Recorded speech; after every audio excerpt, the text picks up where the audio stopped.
Hi everyone, good evening. I'm back again with a little small story to share with you. This is again a pretty old story. I heard it from one of my coaches. I've been fortunate to have a lot of thought leaders, coaches in my life who have shared little anecdotes and learnings with me during the course of my journey. So, this is something I heard from him, and later on I read it somewhere as well. So, it's a story of a poor family, a farming family, living in a small village. So they were living in pretty abject poverty, just a husband, wife, and one son. And the only belonging they had was a cow. And that cow was also a very a thin, emaciated cow, not a very healthy one. But that was about the only wealth they had, so they used to milk that cow and sell that milk and eke out a living. So one day, Swamiji and his disciple passed through that village, and that Swamiji chose this particular villager's house to rest for the night. So it's a custom in those parts. When Swamiji chooses your house, you don't say no. You accept him and serve him as best as you can. So dinner was done, and before going to bed, the Swamiji sat and was speaking to the villager. So the villager was lamenting to the Swamiji, saying, "Whatever I do, I'm not able to come out of this situation. How am I going to bring up my son? So many expenses are coming up. I really don't know what I'm going to do. This cow is all the wealth I have, and the cow is also very weak and not in the best of health. So I really don't know what to do." Swamiji just said, "Don't worry, go to sleep. Everything will be fine." And they all went to bed.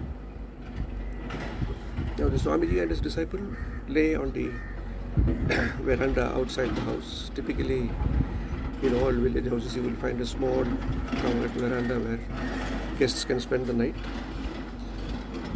So what this Swamiji did, he woke up before the crack of dawn. Maybe it was around just 4 or so. He woke up his disciple, he said, "Come, it's time to go." And while going, he untied that cow and took it along with him. And the disciple was shocked. He said, "What are you doing?" So the Swamiji just said, "Just keep quiet, just follow me. I know what I'm doing." And they walked with that cow. They climbed a hill, quite a few miles away from the village. Almost after about 5-6 hours since leaving the village, mid-morning, when they halted for a short bite of a few fruits, took some rest, and they climbed a hill. It was almost noon by the time they reached the top of the hill. And from there was a nice, beautiful view, a valley, a big drop there, and a river running at the bottom of a stream. Good scenery. From that point, the Swamiji suddenly pushed the cow down.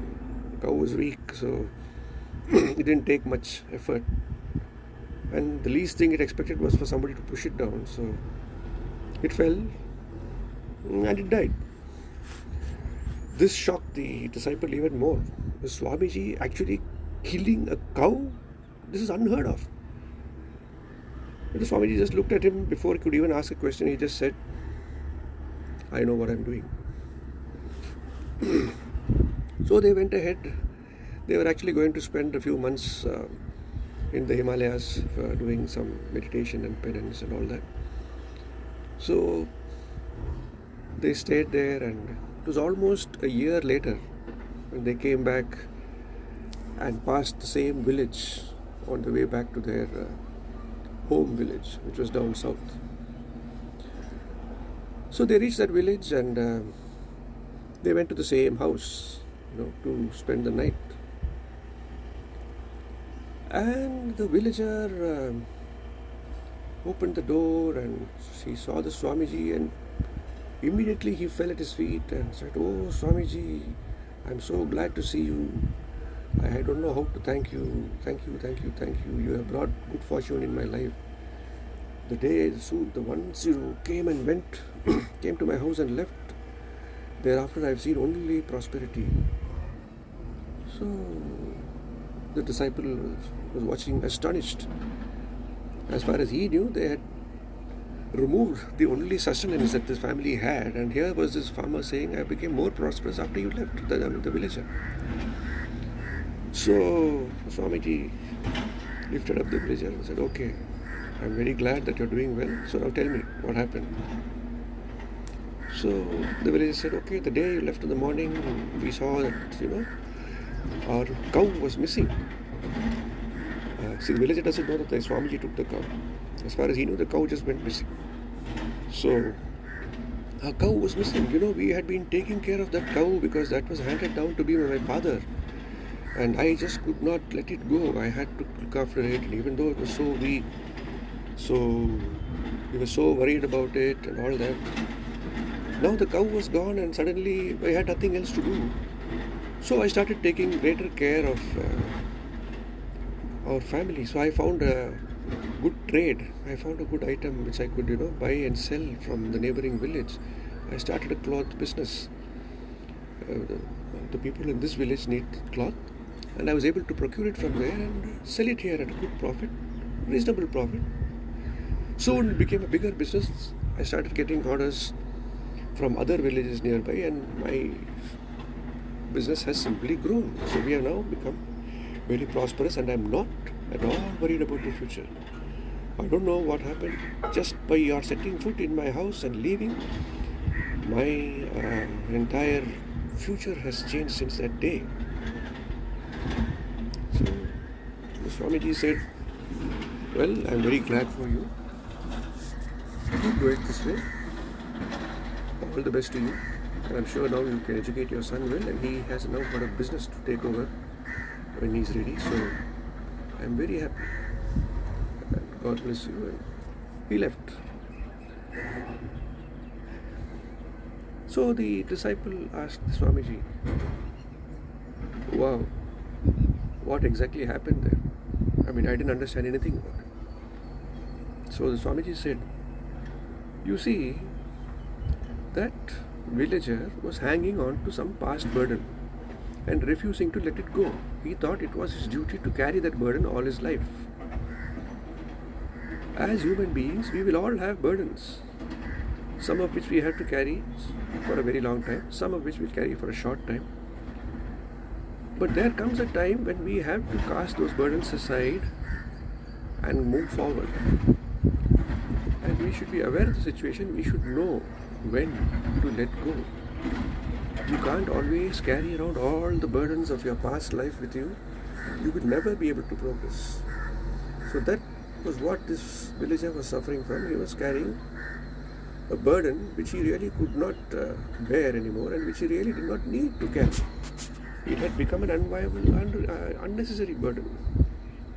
But he just could not bring himself to let it go. And I could not have possibly explained it to him, so I just conveniently made the cow disappear. That's all I did. So that's the lesson. We are all walking through life with a lot of burdens in our head, a lot of things, a lot of regrets over what we have done in the past. We might have done a lot of mistakes, we might have hurt people, we might have cheated people, we might have done wrong to people. Yes, no doubt. And we will probably get the punishment for it, or we might already be experiencing some of the punishment for it. That will always come. Karma prevails always. I am a firm believer in that. But that does not mean that we should continuously live in those memories. We should know when that, okay, I did it wrong at that time. I know now that I am wrong. It's time to let go, and at least from here onwards, live a better life.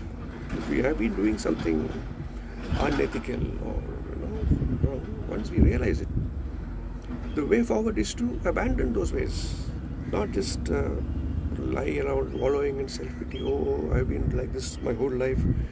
I am fated to live like this and die like this. That's not going to get you anywhere. For anything to happen, you have to change. You have to change yourself. The world is not going to do it for you. Your friends are not going to do it for you. Your family is not going to do it for you. They can at best help you in the process, but they can't do it for you. Whatever action you have to take to better your life, you have to do it yourself. So let go of the past burdens, let go of all the unnecessary regrets and remorse that you're carrying. Think of the good things you have done and think how you can do more good things, at least in the future, so that to some extent at least you can redeem yourself. Some people do not make many mistakes in life, so they don't have many regrets. But most of us make a lot of mistakes and we allow those regrets to haunt us for the rest of our lives. Let them go. What is over, you can't change it. Learn the lesson and change for the better and live a happier today so that your tomorrow will be very peaceful and fulfilling. That's it. And on a side note, well, I just had my second dose of vaccination yesterday, so I'm feeling a little more confident about beating this virus now. Hope you're all safe and sound at home. And those who are due for vaccinations, please don't delay. As soon as the opportunity arises, get yourself vaccinated. Follow all protocols. If at all you have to go out, don't roam around outside unnecessarily. Because unless we are hale and hearty and healthy, we really can't do much to run our lives. So taking care of our health is of primary importance, and the health of those around us. See you. Until next time, stay home, stay safe, and keep smiling. And here is the sun as it sets over the horizon. Ta-da!